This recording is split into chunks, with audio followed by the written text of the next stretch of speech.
This one, you've got a new heading, Energy Tomorrow. So, what do you think this section is going to be about? If the last section was Energy Today and talked about fossil fuels, what might this section be about? Either take a minute to think about that to yourself or turn and talk to somebody and give that a think. What could Energy Tomorrow mean?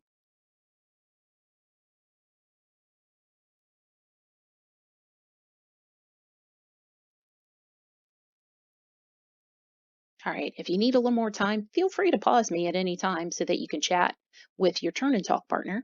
But I'm going to go ahead and start reading over here underneath Energy Tomorrow. So it says there is a safe, clean way to keep us warm, cook our food, and move our cars. The sun, the wind, and water are all around us, and they are ours for the taking. All right. So what do you see in this photograph? What do you think those are? Have you heard of windmills before? That's what I'm thinking they are. Wow, there sure are a lot of them in this photograph. I think I'd like to know a little more about those. So I'm going to go over here to this caption. It says this large California wind farm was built in a place with almost constant winds. Wow, that's so interesting. So just like you can have a farm that grows crops like corn or soybeans, you can have a farm that harvests wind. Isn't that interesting? Read some more about that. The world is running out of fossil fuels, but sunlight, wind, and water are wonderful sources of energy. And best of all, they are renewable. They never run out. What important text feature did you just see in this section?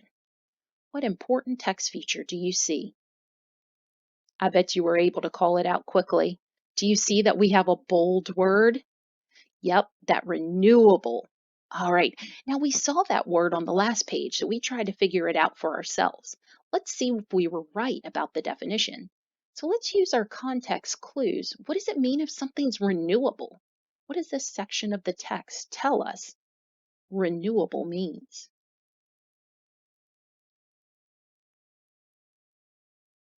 If you said they never run out, then good job using your context clues right there after it says they are renewable. It says they never run out. So it gave us the definition right there in the text. Now, if I'd been confused about that word, I could have also used a different nonfiction text feature. Do you remember what's at the end of the book? Of a lot of nonfiction books that will give you the definition of a word? Did you say the glossary? I hope you did. Let's see. I think I can skip us right to the glossary.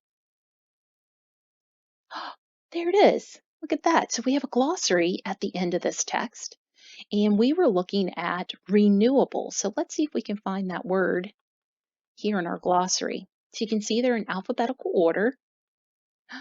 And here we go. Oh, renewable energy. Renewable energy. It says energy sources that are unlimited. Wind, sunlight, and water are renewable forms of energy. All right. So that means that they're unlimited. We're not going to run out of them. Okay, let's head back to the page that we were reading. So we checked our definition in the glossary. Here we go. Look at that. And now, ooh, this is do you remember? It's a subheading. It's a little bit smaller than the main heading that was at the top of the page, telling us that we're reading about energy tomorrow. So the subheading says, A Green Way to Live. We are learning how to capture the enormous power of the sun to heat our homes and power our cars, buses, and trains.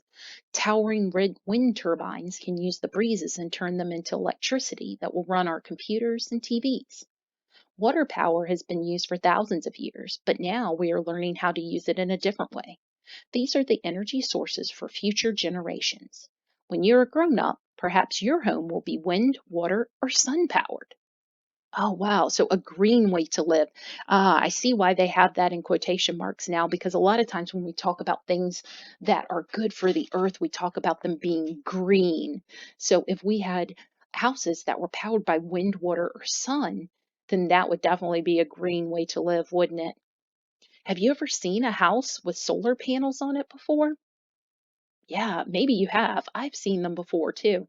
Think that would be a great way to be able to power my home. Now let's look in this little box right here, and it's talking about wind power here. So we're kind of talking about all the different types of renewable energy sources here, wind, water, and sun. But this box in particular wants to tell us about wind power. So that kind of goes with our photograph up here. If you've ever flown a kite or watched a sailboat zip across the water, you know that the wind is a powerful energy source. Well, I'm going to make a connection today. I went out to ride my bike today, and the wind is blowing so hard, I felt like it was going to blow me right off the road. So I know that the wind can be very powerful. People have been using windmills for hundreds of years, but these new wind turbines are bigger and more powerful. They have propeller like blades that are connected to a main shaft that spins a generator to create electricity. Okay, so these propellers here are spinning, and then the generator must be in there, or maybe it connects. There might be like lines going through here. I guess this is probably the generator, and then maybe electric lines go through here and they can take the electricity wherever they need it to go.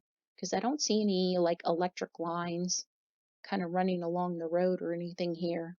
So I'm thinking that might be it. All right, so now we know a little bit about wind power. Let's look over here and I can see this section. There is a little heading in this box called solar power. So I bet this is going to tell me something about how we can use solar power to get energy. A solar collector converts energy from the sun into something we can use. Some solar collectors are used to heat homes. Other solar panels turn the sun rays into electricity. Wow, look at this car. Isn't that amazing? So we can see the solar panels on this car, and the car could actually run off the sun's energy. That is so cool. I've definitely never seen a solar car, but this looks like something I've seen before over here. So here I have an illustration of a house with solar panels on top. So it says, the caption says, solar panels on roofs help heat homes. Okay, that'd be a good way to heat your home. Now, the only thing I'm thinking is, might be hard to heat my home like that because my home's surrounded by trees. I think the trees would probably block the sun from my home. I'm wondering if they told me anything about that. Well, let's read in this section right here. This kind of looks like a file folder, and it says a science debate. New energy obstacles. What are obstacles? Have you heard that word before? What do you think an obstacle might be?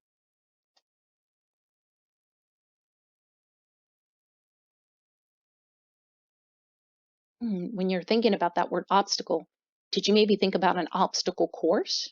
An obstacle course is like when you're running, but there are obstacles or things in your way that you have to go around or over or somehow get through to be able to keep moving forward. So if there are new energy obstacles, I'm thinking that there's probably things in the way from us being able to use these new types of energy that we want to use for wind, sun, and water. Says the new technologies are very exciting, but there are many reasons they are not widely used yet. Solar energy. What do you do on a cloudy day or at night? What about places with long, cold winters? Oh, that's kind of like the question I was thinking. What about my house where I've got a lot of trees and I don't get a lot of sun on my house? That's an interesting question. Wind energy. Not all places are windy. The towers are expensive to build and the spinning blades are noisy. Oh, yeah, I bet they are. It's probably like whoop, whoop, whoop, whoop all the time. Definitely wouldn't want to hear that day and night. Water energy. What if you do not live near a river? Also, dams which are built to collect water can harm the environment. Make a list of the advantages and disadvantages of clean energy sources compared to using fossil fuels.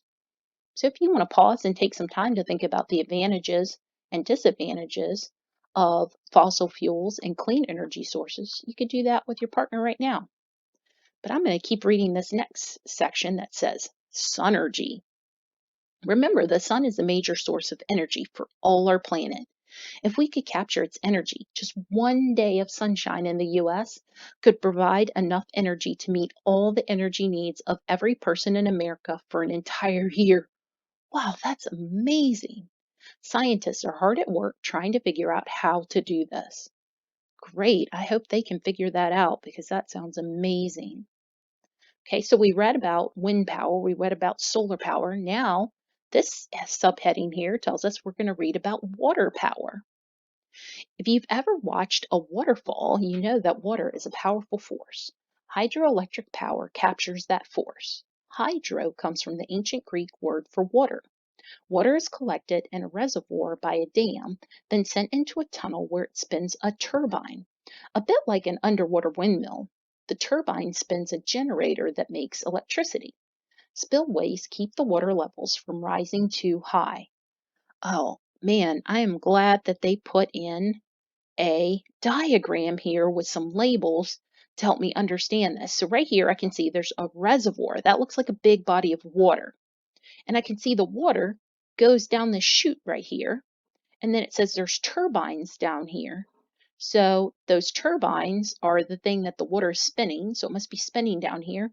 And then this is a generator that's hooked up to the turbines. So that must be making electricity. And then look, the electricity is being sent on the power lines, maybe right to my house. That's awesome.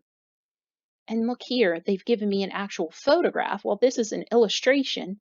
They've given me an actual photograph of a dam that can be used to produce electricity. That looks really powerful there. I wonder if they give me some more information about this. Where could I look to find more information about this photograph of a dam? Did you tell me to read the caption? I bet you did. I should definitely read this caption. It says waves of energy. Dams like this one are used to collect and control wild rivers. They use the force of flowing or falling or flowing water to make electricity. This is the most common form of renewable energy in use today. Oh, okay, so they used a river. So the river was probably running this way anyway. So why not use that to get some electricity? What a great idea. Okay, well, thank you for reading with me today. I hope that you were able to see how powerful these nonfiction text features are in helping us understand what we're reading. We had headings, we had captions, we had bold words, we used our glossary, and we saw illustrations and photographs that helped us to better understand what we were reading. Now, if you can find a nonfiction book at your house, you should read that with your partner, parent, or learning partner at home and see if you can find some of these nonfiction text features. I bet you can find a lot of them if you go looking. All right, boys and girls, it's been great working with you today. Hope you're having a good time. Hopefully, you're safe at home, and I'll see you next time.